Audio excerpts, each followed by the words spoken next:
ഇത് മാസ് മോട്ടോഴ്സിൽ നിന്നാണ് Honda ആക്റ്റീവോ 125 BS6 model വണ്ടി നമ്മൾ ജന സർവീസായിട്ട് വർക്കിന് ചെയ്തിട്ടുണ്ട്. നമുക്കതിനകത്ത് ജോബ് കാർഡിൽ പറഞ്ഞേക്കുന്ന വർക്കുകൾ എന്ന് പറഞ്ഞാൽ ജന സർവീസ് ഫ്രണ്ട് ഷോക്ക് ചെക്കപ്പ്, അതായത് കോൺസെറ്റിൻ്റെ ഒരു ലൂസ് ഉണ്ട്, അപ്പോൾ അത് ഒരു ഇളക്കം കാണിക്കുന്നുണ്ട്, അത് ചെക്ക് ചെയ്യാൻ പറഞ്ഞിട്ടുണ്ട്. ബ്രേക്ക് ചെക്കപ്പ്, ആക്സിലേറ്റർ കൊടുക്കുമ്പോൾ സെൻറ്റർ സ്റ്റാൻഡിൻ്റെ ഭാഗത്ത് ചെറിയൊരു വൈബ്രേഷൻ, അത് ആ പിന്നയച്ചൊന്ന് ഗ്രീസ് ചെയ്യണം. പിന്നെ റിയർ ഷോക്ക് ചെക്കപ്പ് പറഞ്ഞിട്ടുണ്ട്, എഞ്ചിൻ ഓയിൽ ചെക്ക് ചെയ്യാൻ പറഞ്ഞിട്ടുണ്ട്, മിറർ ബോക്സിൽ അയച്ചിട്ടുണ്ട്, അപ്പോൾ അതൊക്കെ ഒന്ന് സെറ്റ് ചെയ്യുക. അതൊക്കെയാണ് മെയിനായിട്ട് പറഞ്ഞാണ് വർക്ക് കേട്ടോ. വാട്ടർ സർവീസൊന്നും വേണമെന്നാണ് പറഞ്ഞത്.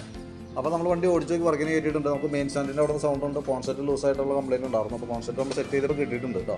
അപ്പോൾ നമ്മൾ സർവീസിനായിട്ട് ബാക്കിലത്തെ ബ്രേക്കിൻ്റെ ഭാഗം തൊട്ട് നമ്മൾ ചെക്ക് ചെയ്യാൻ വേണ്ടിയിട്ട് അയച്ചിട്ടുണ്ട്. ബ്രേക്ക് ലൈനർ മാക്സിമം അഡ്ജസ്റ്റ് ചെയ്ത് കഴിഞ്ഞാണ്. അപ്പോൾ ബ്രേക്ക് ലൈനർ നമുക്ക് മാറ്റിയിടണം, അതേപോലെ തന്നെ ബ്രേക്ക് ക്യാമൊക്കെ ഒന്ന് അടിച്ച് ഗ്രീസ് ചെയ്ത് തരണം.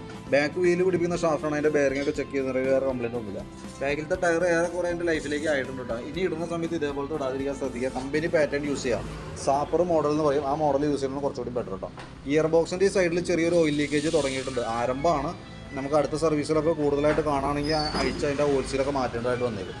പിന്നെ അതേപോലെ നമ്മൾ അതിൻ്റെ എയർ ഫിൽറ്റർ ചെക്ക് ചെയ്യുന്നുണ്ട്. എയർ ഫിൽറ്റർ അത്യാവശ്യം പൊടി കയറി നല്ല രീതിയിൽ ബ്ലോക്കാണ്. അപ്പോൾ എയർ ഫിൽറ്റർ മാറ്റിയിടേണ്ട ടൈമാണ് കേട്ടോ. പിന്നെ ക്ലച്ച് യൂണിറ്റ് ഫുള്ളായിട്ട് നമ്മൾ അയച്ചിട്ടുണ്ട്, ചെക്ക് ചെയ്യാൻ വേണ്ടിയിട്ട് അയച്ചാണ്. അപ്പോൾ ഈ സൈഡിൽ ക്രാങ്ക് ഷാഫ്റ്റിൻ്റെ ഓയിൽ സീൽ ലീക്ക് ഉണ്ട്, ആ ഓറിങ് കംപ്ലയിൻ്റ് ഉണ്ട്. അപ്പോൾ അത് രണ്ടും നമുക്ക് മാറ്റി പുതിയതിടുന്നത് അത്യാവശ്യമാണ് കേട്ടോ. അതേപോലെ ബെൽറ്റിൻ്റെ കണ്ടീഷൻ നമ്മൾ ചെക്ക് ചെയ്തിട്ടുണ്ട്. ബെൽറ്റ് കമ്പനി ബെൽറ്റ് നമുക്ക് നമ്മൾ കിടക്കണം, പക്ഷേ അതിൻ്റെ സെൻറ്റർ ഭാഗത്തേക്ക് നോക്കുമ്പോൾ നല്ല രീതിയിൽ പൊട്ടൽ തുടങ്ങിയിട്ടുണ്ട്. അപ്പോൾ ബെൽറ്റ് കൈയോടെ മാറ്റിയിടാം, അതല്ലെങ്കിൽ എന്താ പറഞ്ഞാൽ വെച്ചാൽ വണ്ടി ബെൽറ്റ് പൊട്ട് വഴി പെട്ടുകൊണ്ട് രസം വരും. പിന്നെ അതേപോലെ CVT ക്ലച്ചിൻ്റെ വീലുകൾക്ക് തേമാനം വന്നിട്ടുണ്ട്. ഞാൻ ജസ്റ്റ് ഒന്ന് കാണിച്ചു തരാം. ഇത് വേരിയേറ്റർ ബോഡി ബോസ് ഡ്രൈവാണ്, അതിന് അത്യാവശ്യം പ്ലേ കാണിച്ചു തുടങ്ങിയിട്ടുണ്ട്. വേണമെങ്കിൽ നമുക്ക് കൂട്ടത്തിക്കടെ നമുക്ക് കൈയോടെ തന്നെ മാറ്റി കളയാം, അതല്ലെങ്കിൽ അടുത്ത സർവീസ് വരെയായിട്ട് ഓടിച്ചിട്ട് മാറ്റാം. അടുത്ത സർവീസൊക്കെ ആകുമ്പോഴത്തേക്കും ഈ ക്ലച്ച് സൈഡിൽ നിന്ന് നല്ല രീതിയിൽ ശബ്ദ വ്യത്യാസം വരും കേട്ടോ. അപ്പോൾ കൈയോടെ മാറ്റുകയാണെങ്കിൽ അതാണ് കുറച്ചുകൂടി ബെറ്റർ, അല്ലെങ്കിൽ നെക്സ്റ്റ് നോക്കിയിട്ട് നിങ്ങളുടെ ഓപ്ഷൻ അനുസരിച്ച് അതനുസരിച്ച് ചെയ്യാം. പിന്നെ ബാക്കിലത്തെ ക്ലച്ച് പുള്ളി വീലൊക്കെ ഫുള്ളായിട്ട് അഴിച്ച് ഗ്രീസ് ചെയ്ത് റീസെറ്റ് ചെയ്യുന്നുണ്ട്.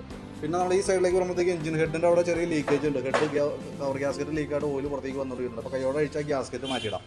ബാറ്ററി നമ്മൾ ചെക്ക് ചെയ്യുന്നുണ്ട്. ആമറോണിൻ്റെ ബാറ്ററിയാണ് വണ്ടി ഇരിക്കുന്നത്. വോൾട്ട് നോക്കുമ്പോൾ 13.30 കാണിക്കുന്നുണ്ട്. ലോഡിലേക്ക് കൊടുക്കുമ്പോൾ 9.6 പുതിയ ബാറ്ററിയാണ്, വലിയ പഴക്കമായിട്ടില്ല. അത്യാവശ്യം വോൾട്ടും ആംബിയറും കാര്യങ്ങളൊക്കെ ഉണ്ട്. പിന്നെ ഫ്രണ്ടിലേക്ക് വരുമ്പോൾ ഫ്രണ്ട് വീല് ചെക്ക് ചെയ്തു, ടയറിൻ്റെ കണ്ടീഷൻ നോക്കി, ബ്രേക്ക് പാഡ് ചെക്ക് ചെയ്യുന്നുണ്ട്, ഫ്രണ്ട് വീലിൻ്റെ ബെയറിംഗ് ചെക്ക് ചെയ്യുന്നുണ്ട്. ബ്രേക്ക് പാഡൊക്കെ അത്യാവശ്യം നമുക്ക് ഉപയോഗിക്കാനുണ്ട്, വേറെ കുഴപ്പമൊന്നുമില്ല. ബെയറിംഗിൻ്റെ കേസ് ഓക്കെയാണ്. ടയർ പുതിയ ടയർ ഇരിക്കുന്നത് കേട്ടോ. ടയറിൻ്റെ ഈ സൈഡിൽ ചെറിയൊരു തേമാനം റൈറ്റ് സൈഡിൽ, അത് കോമൺ ആയിട്ട് ഉള്ളതാണ്, ഒരു അല്പം തേമാനം കൂടുതലുണ്ട്. പിന്നെ അതേപോലെ നമുക്ക് സ്പാർക്ക് പ്ലഗ് എയർ ഫിൽറ്റർ മാറ്റുമ്പോൾ കൂട്ടത്തിൽ മാറ്റേണ്ട പാർട്സാണിത്. സ്പാർക്ക് പ്ലഗ് എന്ന് പറഞ്ഞാൽ അതും കൂടി കൂട്ടത്തിൽ കൂടെ ഞാൻ എസ്റ്റിമേറ്റിൽ ഉൾപ്പെടുത്തുന്നുണ്ട്. പിന്നെ എഞ്ചിൻ ഓയിൽ ചെക്കപ്പാണ് പറഞ്ഞിരുന്നത്. ഓയിൽ ലെവലൊക്കെ നിലവിലുണ്ട്, വേറെ കുഴപ്പമില്ല കേട്ടോ. അപ്പോൾ ഞാൻ അതിൻ്റെ ഏകദേശം ഒരു എസ്റ്റിമേറ്റ് ആക്കിയിട്ട് ഡീറ്റെയിൽസ് വാട്സാപ്പിലേക്ക് ഒന്ന് ഷെയർ ചെയ്തിട്ടേക്കാം. അപ്പോൾ ഇതെല്ലാം നമുക്ക് ജനറൽ സർവീസിലുള്ള വർക്കുകളാണ്. അതിനകത്ത് ആ പാർട്സുകൾ മാറ്റേണ്ടി വരുന്ന പാർട്സുകളുടെ എമൗണ്ട് മാത്രമേ നമുക്ക് അഡീഷണൽ ആയിട്ട് വരുന്നുള്ളൂ കേട്ടോ. അപ്പോൾ വീഡിയോ കണ്ടതിന് ശേഷം നോക്കിയിട്ടൊന്ന് റിപ്ലൈ ഇടാം, അതനുസരിച്ച് നമുക്ക് വർക്ക് കംപ്ലീറ്റ് ചെയ്യാം. ഓക്കെ.